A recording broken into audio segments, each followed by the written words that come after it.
আসসালামু আলাইকুম বন্ধুরা, কেমন আছেন? আজকে আমি একটি ডিম দিয়ে তৈরি করব বাটারস্কচ পাউন্ড কেক। এর জন্য আমি বলে একটি ডিম ভেঙে নিয়েছি এবং ডিমটাকে কিছুক্ষণ বিট করে নিয়েছি। কিছুক্ষণ বিট করার পর 1/3 কাপ চিনি আমি দুইবারই দিয়ে দিয়েছি। চিনিটা গলা পর্যন্ত সুন্দর করে বিট করে নিয়েছি। চিনিটা গলে যাওয়ার পর আমি দিয়ে দিচ্ছি 4 table spoon oil. 4 table spoon oil দেওয়ার পর আমি এই ব্যাটারটাকে আরেকটু মিক্স করে নেব বিটার দিয়ে।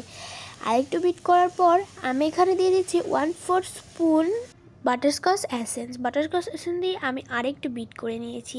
তারপরে নিয়ে নিয়েছি একটি চালনির উপর দিয়ে দিয়েছি 1/2 কাপ ময়দা। তারপর দিয়ে দিয়েছি 1 spoon baking powder, 1/4 spoon baking soda. এই উপকরণগুলোকে চালনির সাহায্যে ভালো মতো চেলে নেব।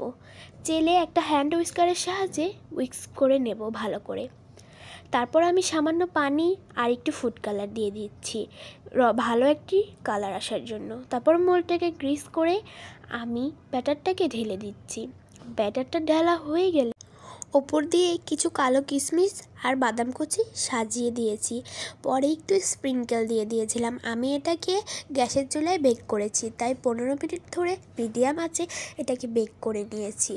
তারপর একটু ঠান্ডা করে নিয়ে পিস পিস করে কেটে খেয়ে দেখি এত সফট আর এত মজা হয়েছে। আমার পরিবারের সকলে খেয়ে বলছে দারুণ হয়েছে। এত ভালোভাবে যদি কেক আপনারা বাড়িতেই বানাতে পারেন তাহলে দোকান থেকে কিনে খাওয়ার কি দরকার। যদি ভিডিওটা ভালো লেগে থাকে তাহলে লাইক, কমেন্ট, সাবস্ক্রাইব করে দেবেন আর আপনাদের নামটা কমেন্টে লিখে যাবেন। Bye bye.